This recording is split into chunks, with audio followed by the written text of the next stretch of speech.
Great. Thanks, Shivani. So I think what I'm going to do is I'm going to request all the panelists to give their 2 minute view on the topic because I think this is a very exciting topic and video advertising is, I think, taken over the world by storm. And I think the digital marketing has an opportunity to become mass media on back of video advertising. So we start with Tarun. Tarun, would love to have your 2 minutes view on the topic itself. Okay. Thank you, Vivek. I think it's a great opportunity to be talking about video advertising at the time that digital video, has seen such upsurge during the COVID period. A lot of people tell me that is this limited to COVID? Is this limited to the period of not having content on television and so on and so forth and things like that? Let me divide this in two or three parts, right? One is access. Um, for a long while, we all know that the smartphone penetration in this country has been on the rise. The internet penetration of the country has been on rise, and the largest usage of data in the country on all of this internet penetration has been on video. But was this the primary form of video consumption in the country? Really, no. Television has always been the primary form of video consumption for Indians. Even though we've seen across the globe, cord cutting had become real, and people had moved to consuming a lot of video on connected devices and smart TVs. India, which still was a catch-up TV phenomena on mobile and linear TV consumption on television. So, what did COVID do? COVID did three or four things. One, much like all of us, for a large amount of Indians, right, uh, having to work from home and getting good digital infrastructure, getting good Wi-Fi connectivity at home became imperative and became a utility. Uh, that did two or three things, right? Uh, Making Wi-Fi the utility in the country or in homes in the country brings about your ability to connect most of your devices, but most importantly, connecting your smart TVs with the Wi-Fi that you have at home and being able to consume video on demand. Now, it's very simple on the face of it. But for the last 2 or 3 years, most televisions that have gotten sold in the country have been smart. But unfortunately, most users don't use those TVs as smart TVs. They use them for linear television. They understand that there are apps on those TVs. Some of them have migrated to downloading apps and watching some of that video on demand. But most of them had left their TV to be as is. Two things happened. One, you got broadband at home. Second, your linear TV just stopped coming because there was no production, new production on linear TV. And so you didn't really have any content to watch. And third, uh, you realize that subscription video on demand was a good thing to have and was really cheaply available in the market, whether you were to do it direct or whether you were to do it bundled through telcos, through boxes, and so on and so forth. A combination and a triangulated approach to some of this, right, which is telcos offering you bundles on subscription and video on demand, you having broadband at home and you having a smart TV at home, has catapulted people watching video on demand on TVs hugely. And I think video advertising and video marketing will never be the same post COVID in this country. People are not realizing, and we see first-hand data of the level of consumption, Vivek, that is now happening on TVs for video on demand. And we spent the last 18 months, whether you call it luck, whether you call it foresight, whether you call it intelligence, in building apps for TVs, right? And we built apps for all sorts of TVs. For TV that was at 7,000 rupees, 9,000 rupees price point, to a TV that was at a lakh plus price point. And we realized that we needed to have distributed ourselves across the board. And we worked with platforms like Samsung, LG, Viewed, and all of that, in even going backward in making our apps compatible. And that's really key, right? Because in India, people don't change TV so quickly. Sure. So I think I'll share one story out here which actually elaborates your point interestingly.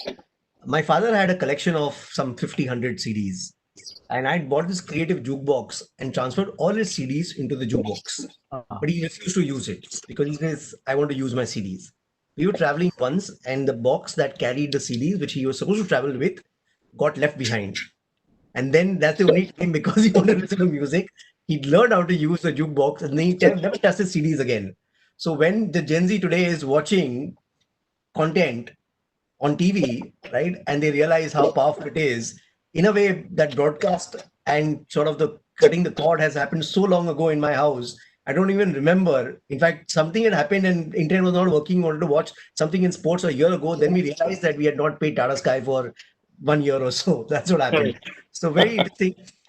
Next, Harish, would love to have your views on the topic. Sure. So first of all, thanks for having me. And great to be here. Great to see everyone else on the panel. So interestingly, couldn't agree more with everything that was said by Tarun just before me. Before the stint at Myntra, I actually spent 6 years in YouTube. So this is all stuff that we used to go and preach to the brands outside, and now I'm on the other side. The way I look at video marketing is, this is an increase of bandwidth across the board, right? So there was a time when newspaper ads were the in thing, right? Then radio was the in thing, and then when the bandwidth increased, television was the in thing. Now the bandwidth has increased to the supercomputers in a pocket, which means that smartphone advertising or like Tarun said, digital video on TV, that will be the in thing. So that is one bandwidth. Second bandwidth I'll talk about is the type of content itself. So when the supply and interest in the content increases, the interest of consuming video content has shot through the roof. So there are panels where I participated with the marketing head of MX Player. I spoke to my friends at YouTube. Speak to my friends at Netflix. They're all saying the same thing, right? And we are hearing from Tarun as well that the demand for this content, and in a way, I feel that this is the golden age of video content. In that production, stars, the talent, everybody is very happy because the stories that were waiting to be told are being told in film. So for me, this is the golden age of video and the golden age of video marketing and advertising also. And the way it plays out for Myntra for us is we look at video very holistically. It is a central part of what Myntra does in its marketing. So it's not just about ads, right? So the way we look at video marketing is there is obviously ads. So our 45-second or 15-second or 30-second films that we make. But more than that, we are one of the biggest fashion content producers in the country. So we have our own IP called Myntra Fashion Superstar, which season 2 is about to launch in a month or so. We have an in-house platform called Myntra Studio, which is predominantly video. It's like a mini Instagram on the app itself to consume fashion content. Our social channels on video on both YouTube and Instagram are thriving, right? They are people look to us for advice and inspiration. We use video marketing in doing master classes for our Myntra Insiders, which is our loyalty program, where the best stylists across the country actually come and teach how to style, depending on your body type, depending on your choice, your color, what you like. So video is not just advertising, it's holistic marketing medium for us, where we go from content to social to engagement to even loyalty. And all the conversations are happening predominantly via the video medium. So that's how we look at it. For us, also, the creativity and the storytelling aspect is very important, and video helps us to get a big push on that and gives us much richer storytelling contextual platform to tell. And fashion inherently is a very visual medium. It's a very creative medium where to explain versus to show you a video, you probably prefer video. And the last one I would mention is even on our product.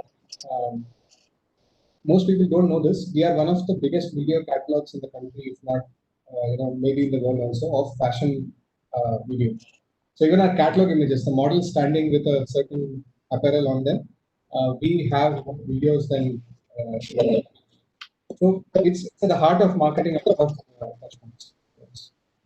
So very interesting. I think two things I would like to just add to this. I think when you were I was listening to you about bandwidth. So I can almost imagine a few years down the line, all of us will be sitting and discussing how AR and VR is the future of marketing, because as bandwidth increases, the next phase is going to be probably AR and VR in exactly the same way. And I think you drove home a very interesting point that a lot of brands will have to become publishers, where brand advertising will happen through consumption of content rather than through interruption of content. So I think that's the two big changes I think we're going to see in the world as we move forward. So Tanmay, your 2 minutes start now. Yeah, quite a lot what Tarun, you and Harish were talking about. But last almost 18 years now in digital, there are two things that actually I saw change. One is 15-16 when Geo launched, and online video, so-called online video, became that large number where you could think of people streaming videos, and COVID. It, but what did COVID bring in, and I think I agree with that on Tarun, is that large screen became bigger part of video consumption, not just mobile. A lot of clients over the years were, how do I tell a story in a small screen? That changed. Large discussion now happening. How do you make a story in a 60 seconds and put it on a TV, not on a vertical video just? Yes, vertical video and all of that definitely has a say. And it's pretty evident how that story is getting played among platform owners. But the large screen storytelling still coming back. That is how I see the first change happening. The second thing that I think is pretty important, and people talk about how commerce also became pretty important during this period for India. But if you really see, non-discretionary spends actually in India still has not been that down. And what it did, after food and some essential services, entertainment is the only thing Indians can go back to, and they paid for online video. So that drove the numbers that we are looking at. Do we see it coming back down? No, probably not, because data shows that post Geo, for example, people really didn't switch up from online and mobile video. They still streamed the video and the numbers stayed up. Once you consume something in a bigger screen, you cannot go back. And the last thing I think that's more going to be that the content distribution became more democratized. That means people were ready to pay for certain content when they want exclusive content like Netflix or Amazon. Same time, people also looked at free content providers who could probably give enough content for their children because they are at home. So that's the growth that you are looking at from a consumption point of view. I think my point is that I think once you change a habit, you can't go back. And now clients are waking up how to tell that story. So that makes completely sense of how the market will grow. So I think, Tanay, I completely agree with you. All the time we talked about this two Indias, right? But I think it's not two Indias. It's probably 20 Indias. In the 80s, Wintel, which is Windows and Intel put together, own 110% of the industry profits. Yes. So there are individuals in India who would be far superior and wealthier than developed countries, and their consumption habits will be very different. Reliance Jio gave me free internet access for a period of time because I live in a building called Chaitanya, but now I've got a 1 GB connection. So I'm investing a lot of monies because my whole family has got used to content at really fast speeds and watching 4K TV on a large screen, and we can never go back. Yes. So I think this is what's going to be, that there is going to be this the users who give you 20% of the users who give you 200% of their profits. And I think basically that's how video marketing will have to be done. That how do we end up reaching to those users and influencing them? So awesome. Shonil, your views? Vivek, I second a lot of stuff already spoken. Firstly, thank you for having me here. And coming from a traditional television network, video is inside our DNA. We're primarily a news network. A couple of my observations, which we've seen in the past couple of months, is that we also publish text, right? So we have a benchmark on text and video. Both have gone up. News consumption overall has gone up, but video has gone up by 5-fold if text has doubled. So there's clearly a surge towards video. And I think a lot of us have more time as well. I talked to a lot of my friends, this commute to work not happening is letting them watch TV, watch Netflix till 2 a.m., get up at 9 o'clock and be in office by 9:05. The office is right there. There's no time waste. So I think people are putting in, I believe, personally, I'm doing this myself, a lot more video consumption. The whole household, if you have a couple of kids, everyone's glued to their screens. And if you want to call a quick family meeting, you just have to put off the router and everybody comes to check kya ho gaya, what's happened, why is the internet gone off? And, you can quickly meet everyone, without having to chase them around the house. But, interestingly, for us at times, we've been doing video for a long time. And one of my core jobs, across the last 10 years has been to try and take television networks onto digital. But we've never seen a time like this. And finally, the big networks are also introspecting. Earlier, the thought logic was, whatever runs on TV, that's a video asset, put it online. And, it's video as video. But it's completely a different ballgame. The treatment of the content assets, the way it's made, the screen it's formatted for, or the platform which you're running on, all those things have become very important for all of us to understand. And like Tarun said, it's crucial to have content everywhere. So just about everybody is trying to figure out this smart TV ecosystem, all YouTube, Facebook, and a dozen other places where, you can seed your content. And I guess, as this panel moves forward, we will talk about, how we are envisioning monetization and, how marketing will evolve as this content seeds all over the place. So a couple of thoughts of mine. It was good to hear Harsh talking about content and how important it is to them at Myntra. We are a big partner. We've incubated our own studio called Zoom Studio. And this is a digital first, thing. Doesn't provide anything for the Zoom television channel, but works very closely with partners like Harsh and Myntra, etc., to do very high quality branded content and meet client aspirations. So a couple of things from my 2 minutes. I'll loop back as this conversation progresses. But great to be here. So I think, Shonil, I think one of the things I would like to share that I was part of a TV show with you guys itself. Okay. And I think that's the time I understood how TV content is produced, right? Because we were producing a half an hour episode and it took us 6 hours to produce it. Oh, it was exhausting as hell, right? And I was wondering, I said, like, now I understand why does it cost so much to produce one episode, right? And digital guys like me don't understand where that comes from. But I think now it's smarter. Now the TV guys are becoming smarter.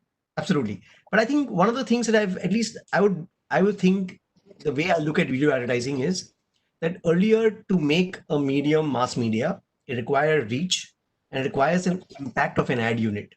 But digital, unfortunately, never had for the longest period of time.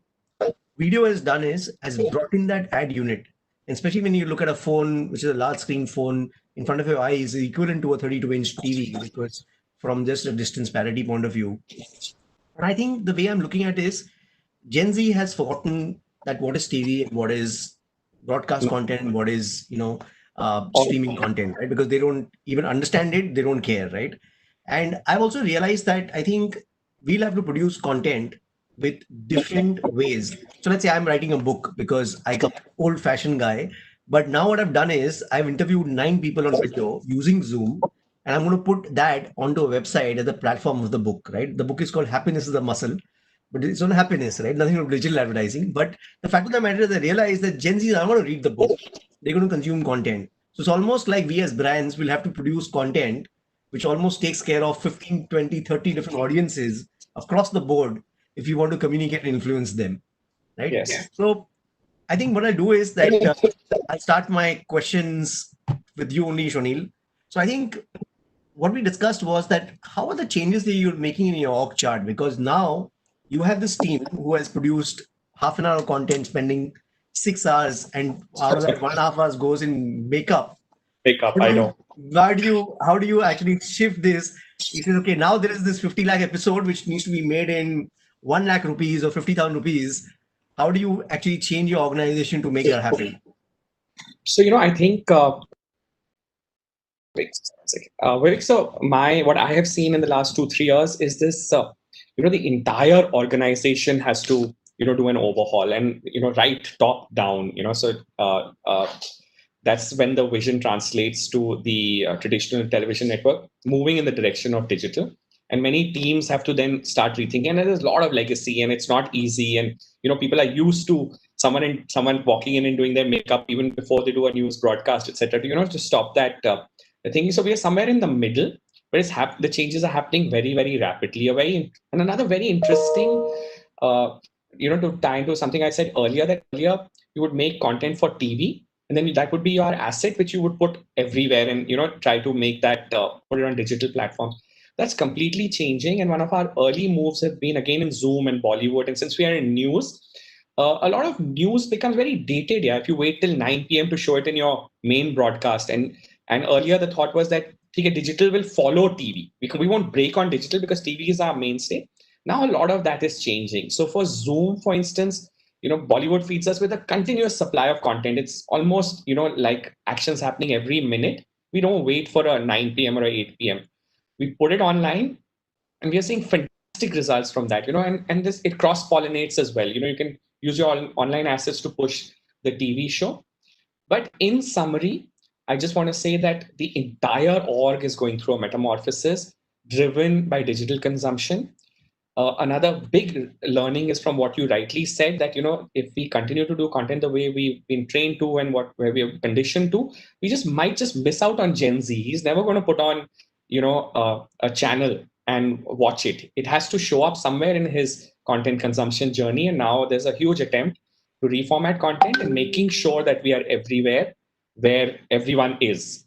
Like Tarun said, we have to be, it's content everywhere now. So that's a couple of thoughts of mine. I think we'll have to even rename our organizations rather than a TV or a broadcast company, but a content company. It starts almost there, right? So next, Harish, would love to know your views on sort of the marketing mix. What in fashion marketing, what does video, what are the roles that video plays, and how do you see it changing post-COVID? What are the changes you're going to see pre and post? Sure. So I think it has only gotten more important. It always was a central part of our storytelling. Given the increased consumption across digital channels, it has become an even bigger part of our media mix. Right? So, as I mentioned, the content IPs we are creating have become more important. So we are putting more marketing muscle behind those. From a media buy point of view, platforms, OTTs platforms have started to be more important as well. The cross media model is becoming critical. Right? So if I spend something on TV versus YouTube versus Facebook versus Hotstar versus other platforms, what is the mix and how do they on top of each other? That is becoming more important. Production has become very different. So we used to have big production budgets, big crews, a lot of time, stars, celebs, dates were more flexible. COVID has brought in a very different sense to it. For our June fail, we actually shot in celebrity homes. So we literally sent a crew to Hrithik Roshan's shot a film. So it was very interesting as an experiment, and it will only continue to become more interesting as the time moves. But what video as an important part of our media mix will not change. It is only becoming more important. The way we deliver, create, and consume media will keep changing. And the good part is we are a digital first company. So for us, this is normal. So changing things every couple of months, revamping toward video, relooking technologies on the stack, the marketing stack. This is how we normally operate. So this is So I think two industries, online fashion and digital, are the sort of industry that are getting the tailwind of COVID, per se, to a certain extent. Unfortunately, that's the way life is. So Tanmay, I think we have a question which is dividing marketing and sort of performance in video advertising. So in this video neutral planning world, would love to have your thoughts of how brands are planning their advertising. That's a pretty difficult question, but I will try to see that. The two diverse type of clients we all come across. Vivek, you have come across, I have come across at least. One who looks at performance as the core of everything they spend and how that. The second is people who look at brand and how that is. There are two different divergent thought on marketing that has been playing around. But what COVID has done, and this is where the story changes, is that most of the time, what we didn't see coming was the whole cookieless world in the middle of this COVID pandemic. Okay. And specifically from India point of view, not having a single panel has not helped in this world, because most of the time client dependent on third-party data to do their multimedia planning. What has changed now, that is, most clients, global or local, have woken up to, and Tarun is here, he has done the same, woken up to collecting first-party data and plan on basis of that. Because what marketers started seeing, and that is pretty important, is that COVID has brought in or reduced the loyalty brands have seen. Agree? So on top of the funnel, you are end of the day going to spend a lot of money to be on the top of the mind. It doesn't work. At the same time, we drive performance. Most clients right now in a phase where they think of how do I look at this as a panel level? How do I look at multiplying the data? So if you stay in one of the panel, whether Google, Facebook, you can do very well in that network because the data sits with them. But when you talk about a lot of video platforms coming up and you're not able to plan for that along with TV, it becomes an issue. Look at Indonesia, for example. Indonesia, all the second-party video platform owners came together to create a syndicate to stand up to the other platforms. And that's exactly what India is going to move into, because otherwise the marketing is going to stay between either platforms or large format TV campaigns, and clients are not able to plan. Yeah. No, awesome. Tanmay. So I think one of the last questions I would ask, and then we can open it to the audience. So Tarun, I think you've been involved in this awesome storytelling, right? So that's what we were discussing, that video advertising is just storytelling. So would love to have your views and some thoughts on which are the best stories you've been involved with. Yeah. So, some very interesting conversations. I was quite amazed with the amount of video content that Harish and team make. Where kudos to you on that, Harish. I think it almost feels like you do more content than we guys do as OTT platforms.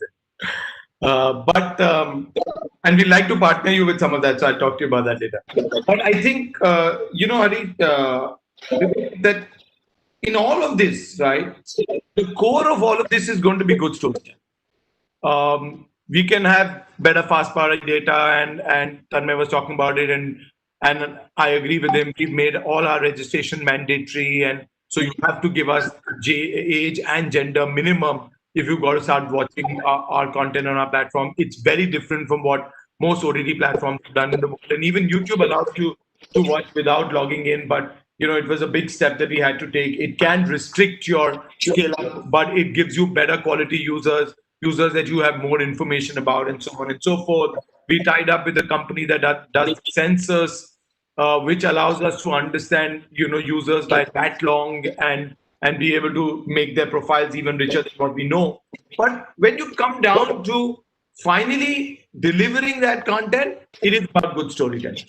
And what we realized in this post-COVID area is that I think there are 3 or 4 things that are coming out very clearly, and I don't know whether they last forever, but I think they will last for some time to come. That are key to consumers. And this is what I call the 3 R's.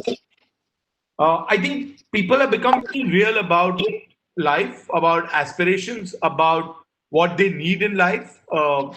So real is a word that we are living with. And that was much like the conversation that we were all having before we started this panel, right? That we are all living in the real world. We've actually kind of forgotten all the paraphernalia that we needed to live our life, right?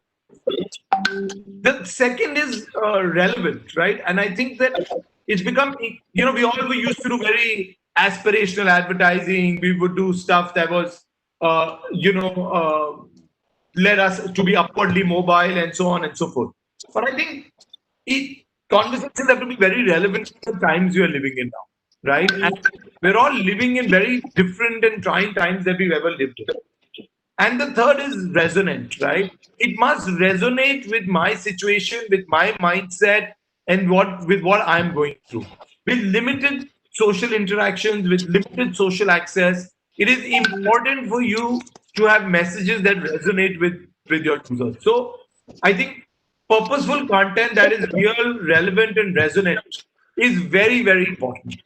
And we made a lot of content over before the pandemic, and then we started to release it, and then we started to acquire stuff that was lying on the table, and the lens that we put in was this real, relevant, resonant, very purposeful content, and it changed our game. And we did like 3 or 4 or 5 big films which were very small in expense but very big in message, and they have resonated so well that we realized that there was a whole market out there that we had forgotten that existed or has gotten created over the last 5 to 6 months that wants to consume content that tugs the heart, right? And we did a film like Chintu Ka Birthday. We did another film called Pariksha, which was about education. We did another film called Meeraksam, which was about a child wanting to learn how to dance.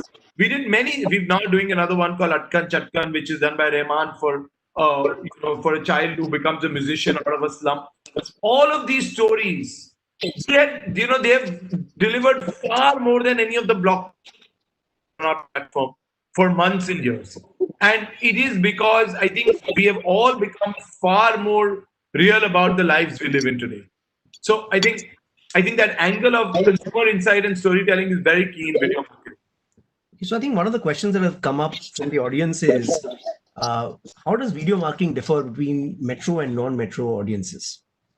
Any of the panelists can take it. I mean, I can give you some examples because we just see this data very regularly, right? I think those lines have blurred far more. I think everybody is going through the same situation today, right?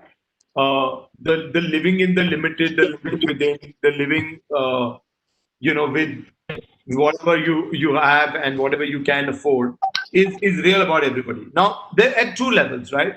One is at the format level. So storytelling is kind of becoming more common across the metros and the non-metros, but devices are still very different.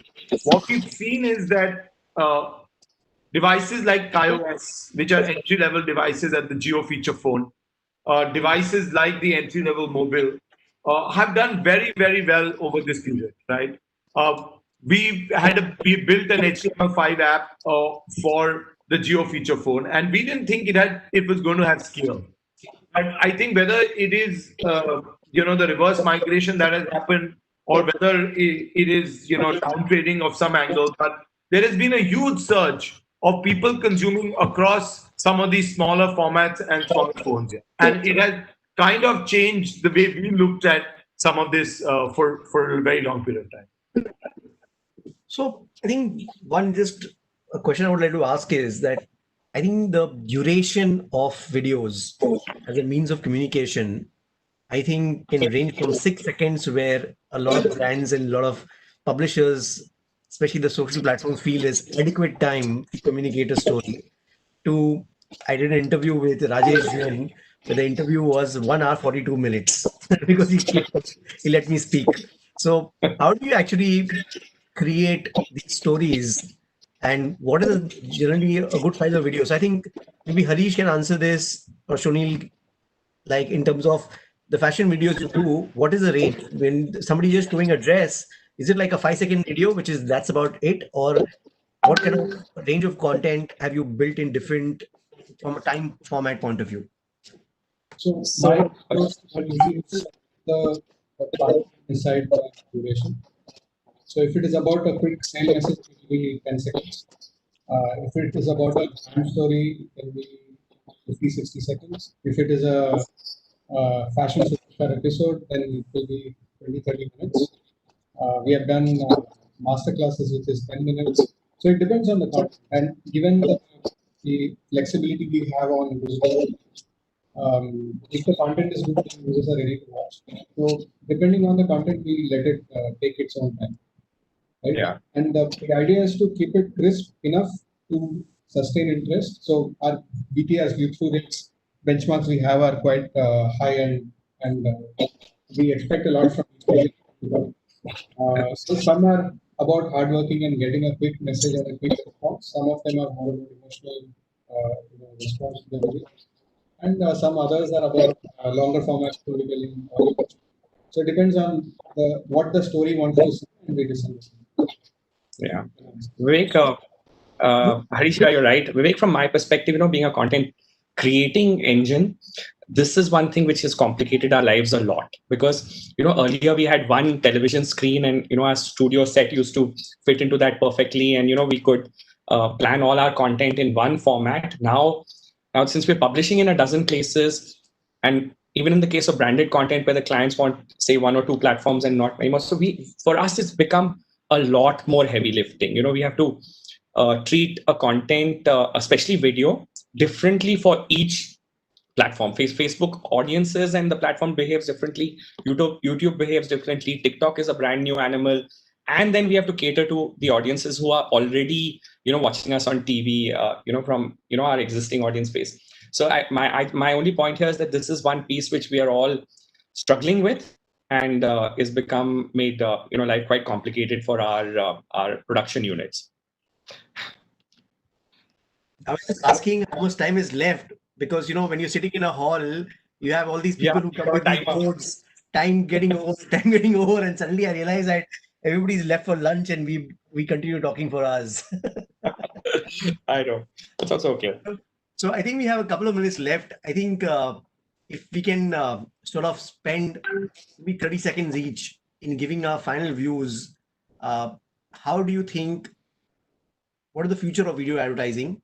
How it's going to evolve, and some of the changes we've seen in terms of consumption, in terms of demographics, how it's gone to various parts of India. Is it a reversible trend which will come back to normal, or normal was, or is it permanent?